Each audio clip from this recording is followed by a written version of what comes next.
من میخوام که جواب من طریق کانال های اینترنتی منظوری خوانندگان منظوری هواداران شعر گردد. برای من کنون بازار صابر مرد، برای من کنون بازار شاعر مرد، برای من کنون بازار طاهر مرد، برای من کنون بازار نادر مرد.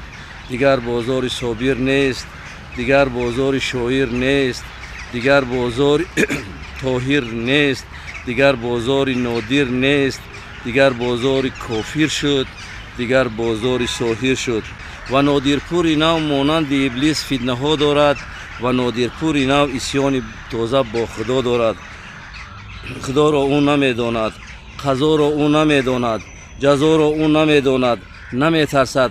قهار است آن خدای مهربان ما نمیترسد، نمیترسد. جبار است آن خدای لامکان ما نمیترسد، نمیترسد. خدا را روی راست بدنام میسازد، نمیترسد. خدا را روی راست دشنام میسازد.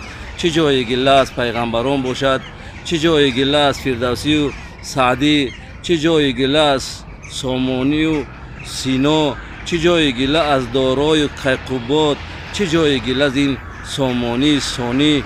همه را یک به یک دشنام داده لیلینی بدبخت و کافی را ستایش میکند هر دم.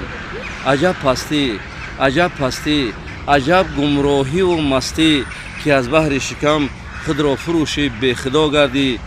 ز خلق و ملت پاک مسلمان جدا گردی.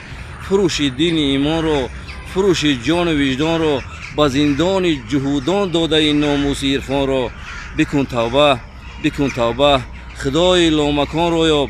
گذر از لیل و از شبکه پوسیده ناپاکش و دامان امام دهه خدار، و دامان امام دهه خدار که تا از نو شوی مسلمی بی آزار، که تا از نو شوی تو بنده پاکی مسلمانم، که تا از نو شوی تو صوفی بر تاجیکستانم. بدانین را به خاک پای امامت برابر نیست شاعر. اگر داری غرور از نام حق گویم تو را کافر. مشو کافر، مشو کافر، ایا بازار صابری پر از دردم.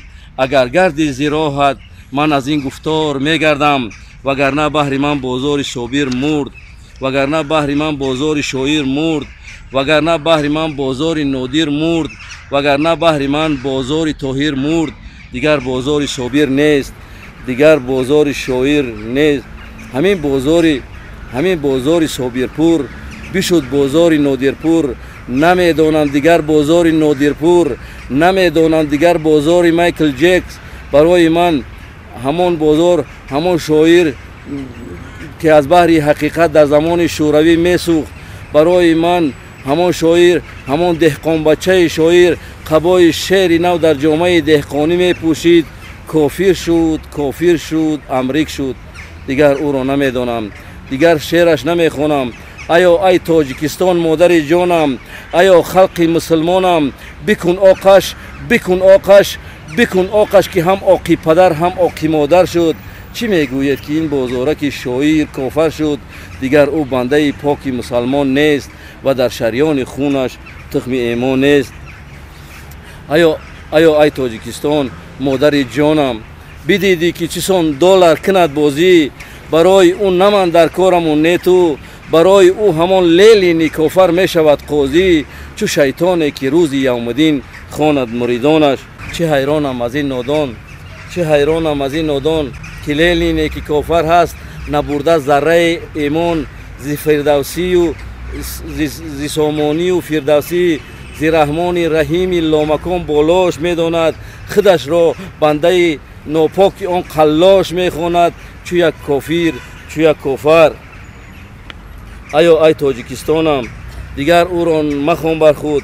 نمیخواهم که او در این وطن باشد، نمیخواهم که چداغی تازه در انجمن باشد، نخواهم زنده و هم مرده چون لاشه ناپاکش. نمیخواهم در این خاکی وطن باشد دیگر خاکش. چو لیل کوسه‌اش سازم بگذار، چو شیطان سنگسارش گر کنند هر عید هزاران سال تا روز قیامت سنگ لعنت بر سرش کوبند. آمین آمین. گمانم که چو لیل خاک پاک او را نمیخواهد. خدایا در زمین نه در هوا ترکد، با اقیانوس افتاده خراکی ماهیان گردد. نمیخواهم دیگر او را ببینم مست خرمست، نمیخواهم دیگر او را ببینم جاهل و پست. دل من سخت میسوزد، دل من سخت میسوزد که شاعر را چنین گفتم، دل من سخت میسوزد که صابی را چنین گفتم، ولی شادم که کافی را چنین گفتم، ولی شادم که نادی را چنین گفتم.